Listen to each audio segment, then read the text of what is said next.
Open Heavens on the Go. Tuesday, July 16th, 2024. Topic: Don't kill a wounded soldier. Memory verse: Galatians 6:1. Brethren, if a man be overtaken in a fault, ye which are spiritual, restore such an one in the spirit of meekness, considering thyself, lest thou also be tempted. Bible reading: John 8:1-11. Jesus went unto the Mount of Olives, and early in the morning he came again into the temple, and all the people came unto him. And he sat down and taught them. And the scribes and Pharisees brought unto him a woman taken in adultery. And when they had set her in the midst, they say unto him, Master, this woman was taken in adultery in the very act. Now, Moses in the law commanded us that such should be stoned. But what sayest thou? This they said, tempting him, that they might have to accuse him. But Jesus stooped down, and with his finger wrote on the ground, as though he had them not. So when they continued asking him, he lifted up himself and said unto them, He that is without sin among you, let him first cast a stone at her. And again he stooped down and wrote on the ground. And they which heard it, being convicted by their own conscience, went out one by one, beginning at the eldest, even unto the last. And Jesus was left alone, and the woman standing in the midst. When Jesus had lifted up himself, and saw none but the woman, he said unto her, Woman, where are those thine accusers? Hath no man condemned thee?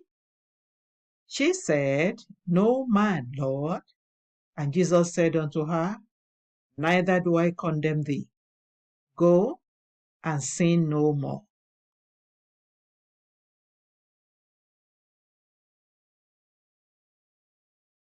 The Message: It is quite terrible that some people judge individuals who have made mistakes just so they can feel better about themselves. Their goal is to boost their self-esteem rather than admonish the people who made the mistake or bring them to Christ. The people who were tempted to stone the adulterous woman in John 8:1-11 were just like this. They did not expect that Jesus would put the searchlight of righteousness on them. He humiliated them as they planned to humiliate her. When we correct someone just to show how righteous we are attacking their self-esteem, adding to the weight of guilt they already bear, and making it more difficult for them to come to Christ. God turns against people who condemn others to prove that they are righteous.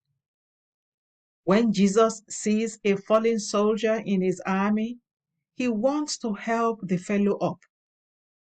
If he discovers that other soldiers are throwing stones at the fellow to kill him or her completely, he turns against those soldiers to defend the one who is wounded.